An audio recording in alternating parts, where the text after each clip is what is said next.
Charlotte, North Carolina home prices fall by 4% in January. Not the best way to start 2024. What does this mean for the future of our housing market? Stay tuned.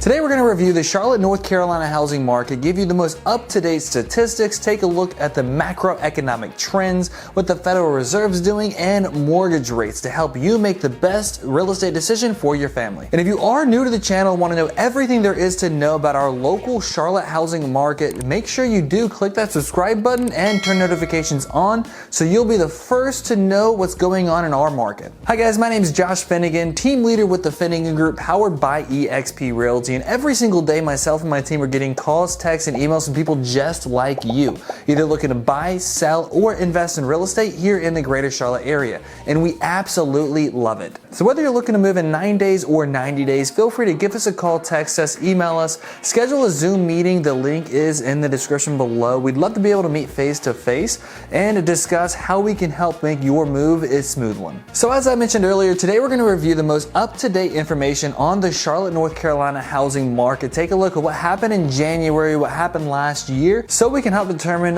what we can expect in our housing market moving forward. And make sure you do stay tuned till the end, where I'll give you my insights on what we can expect here in 2024. So let's go ahead and jump on in and take a look at the Federal Reserve. Federal Reserve met at the end of January and decided to keep rates exactly where they were. They didn't raise them and they didn't lower them. And they strongly hinted towards not doing anything with the rates until mid-year. So we may not see them reduce rates until their meeting in May. And this was expected. It's been expected that the Fed wouldn't actually move rates until we get farther into 2024. And we're probably not going to see this huge dramatic decrease in mortgage rates. We'll probably see more of a gradual decrease throughout this year. Now, the mortgage rates have subsided a little bit from their highs back in October, where they were at 7.79.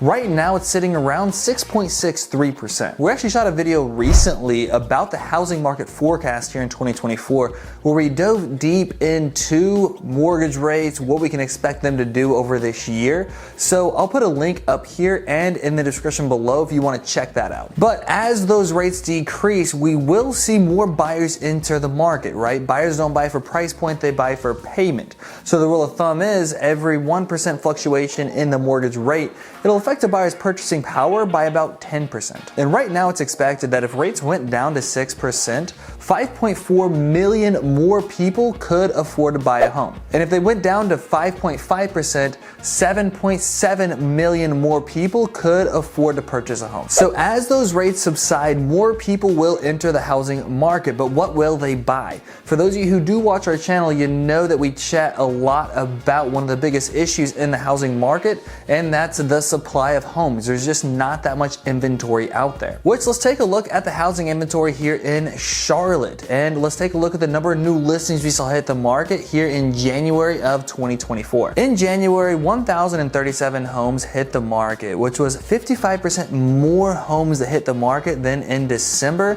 and it was 8% more homes that hit the market than January of 2023, which is a really big month-over-month increase, and we all know that we need that inventory on the market.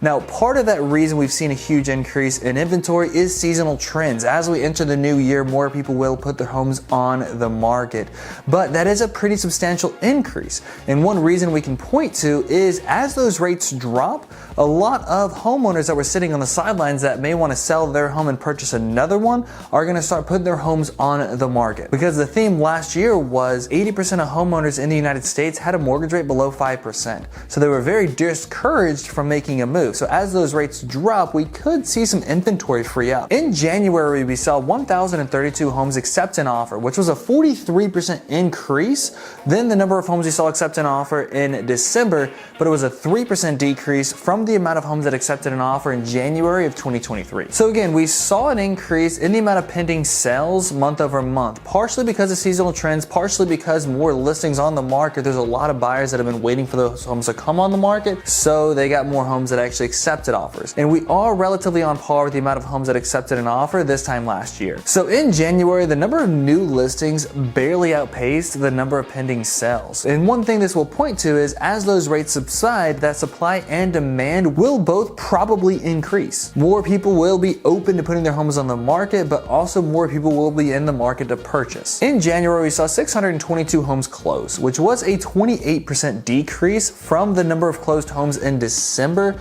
and it was an 8% decrease from the number of homes closed in January of 2023. So we did see a pretty substantial decrease month over month, and it was because we saw a very low inventory fourth quarter. Rates were high, a lot of homeowners were discouraged from putting their homes on the market. Plus, you had that seasonal trends really come into effect as well.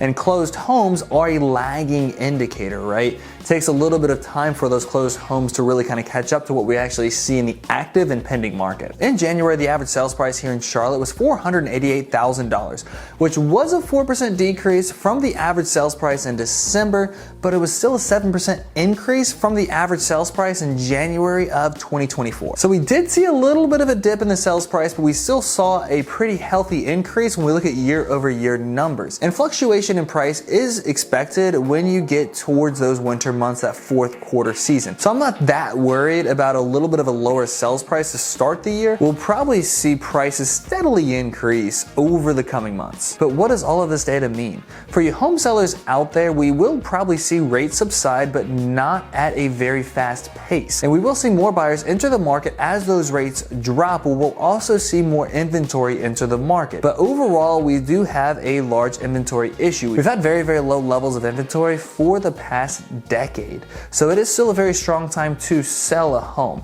Now, can we expect to see double-digit price increases over the next couple years as we saw over the past couple years? And the answer is probably not. We'll probably see a little bit more of a tame market where we're going to see gradual increases as time goes on. Because again, we're probably going to see a gradual decrease in interest rates, which means we're going to see a little bit of an increase in inventory as those rates drop, while we see a little bit of increase in demand as well. And for you buyers out there, lower rates are on the horizon, but just know as those rates drop, demand will increase as well. But one positive is inventory will probably increase a little bit too. And again, if you're holding out for those 3.5%, 4% rates, probably going to be waiting for quite some time. Rates are most likely going to decrease gradually. But if you are curious of is now a good time for you to personally make a move, you know, the answer is different for everyone. It really depends on what you're looking to accomplish and your personal family situation. So if you are considering buying, selling, or investing in real estate, myself and my team would love to be your real estate resource of choice.